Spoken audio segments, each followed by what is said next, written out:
This channel does not promote or encourage any illegal activities. All contents provided by this channel is meant for educational purpose only.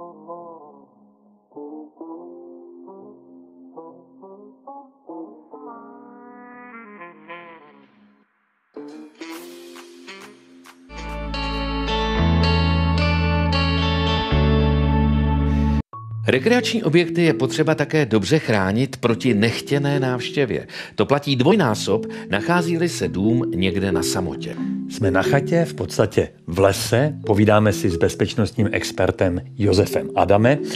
Zamkli jsme bezpečnostní dveře ve městě, máme dobrý pocit, že se nám tam nikdo nedostane, ale proč vlastně na ten svůj byt myslíme a když jedeme na chatu nebo na chalupu, tak často na tu bezpečnosť zapomínáme? No ono, viacerí z nás nám to nejako nesedí. Nevieme si predstaviť, že na chalupu, ktorá vyzerá ako chalupa, by som si mal namontovať bezpečnostné dvere. Že vzhľadovo by to vôbec nepasovalo spolu. To je jeden taký mýtus, ktorý už teraz neplatí. A druhý veľakrát je aj tým, že si veci zjednodušujeme. Keď napríklad si objednáme okná, tak sa spýtame, či montuje aj dvere. No a keď máme drevené okná, logicky si objednáme drevené dvere. Keď máme plastové okna, objednáme si plastové dvere. Je to taká naša lenivosť, povedzme si tak. A ty zloději moc nejsou leniví dneska, oni sú pořád aktivní. No žiaľ Bohu je to tak. Policajné štatistiky presne zhodnotili, že napríklad v Českej republike počet vlámaní do chalúp a rekreačných objektov z roka na rok rastie zhruba o 10%. A my máme v hlavě, že oni jsou většinou aktivní ty zloději v zimě, když na té chatě nikdo není a přes sezónu vlastně se bojí, že těch majitelů. Je to tak? Toto tiež štatistiky vyvracajú, aj keď zlodejom nahráva to, že tá chalupa je prázdna, samozrejme, lebo môžu dlhšie sa trápiť s dverami, môžu viacej hluku spraviť, nikto ich nevyruší, ale ten počet vlámaní je ako v zime, tak aj v lete. Možno v lete je to tým, že cez týždeň, keď tá chalupa je prázdna, že veľakrát v chalupách mávame rôzne prenosné počítače, nechávame si tu nejaké technické vybavenie, ktoré v zime berieme preč a to je práve lákadlom pre zlodejov. Podle čeho by měl chatař nebo chalupař vybírat ty správné dveře, aby byly bezpečné? Pozrieť sa na konštrukciu tých dverí, od dodavateľa si vypýtať certifikáty na bezpečnosť, aby boli skutočne certifikované na bezpečnosť. A zo skúsenosti musím povedať, že už doporučujem 4. triedu bezpečnosti, čiže skutočne takú vyššiu triedu ochrany. Jak hodnotíte tyhle dveře z hlediska bezpečnosti? No, na pohľad vyzerajú pekne. Áno. Pôsobia dokonca ako drevené dvere, ale keď si to chytíme, ide o plast. Plast je vhodný na okná, ale na dvere, tam, kde je veľká plocha toho plastu, tak ten plast je pružný a to je veľká nevýhoda pre domáceho a výhoda pre zlodeja. Napríklad, keď mám zamknuté dvere a zatlačím na roh tých dverí, tak mi to prúži. Áno, prúži. Rovnako aj dole, keď nohou pritlačím, tie dvere pracujú a keby som sa silnejšie oprel, bojím sa, aby som sa nedostal aj dovnútra.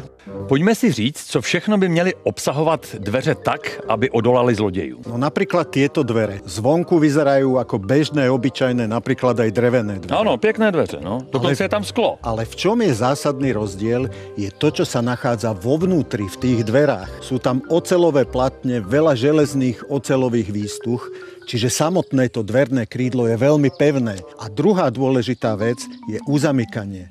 Z jedného miesta nám tie dvere uzamykajú vlastne na všetky strany, smerom hore, dole, do všetkých rohov. A keď ste sa pýtal na to sklo, ale nie sú to bežné sklá, je to trojsklo, kde vo vnútrové nerozbitné sklo. Na těch chatách a chalupách ty rozměry bývají často netypické. Tak jak to vyřešit?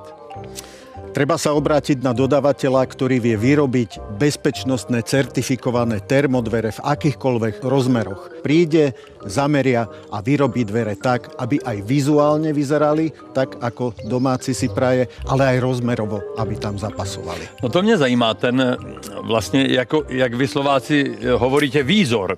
Jak ty dveře vypadají. Když třeba mám starou chalupu a chci, aby vypadaly historicky, to se dá udělat i s bezpečnostními dveřmi? Áno, veľakrát sa dá spraviť aj takzvaná replika, vizuálna replika, že z vonkajšej strany sa vlastne ten povrch rôznymi dekormi, profilmi, kazetami približuje tomu pôvodnému dizajnu. Čiže na prvý pohľad, keď sa staré pôvodné storočné dvere vymenia za kvalitné, certifikované, bezpečnostné, na prvý pohľad laik ani veľakrát nerozozná, že tie dvere boli vymenené. Myslím, že víme všechno, dokonce i to, že správný výrobce dveří by měl dokázat udělat dveře pro zálesáka v chatě v lese, anebo pro glampingového fajnšmekra.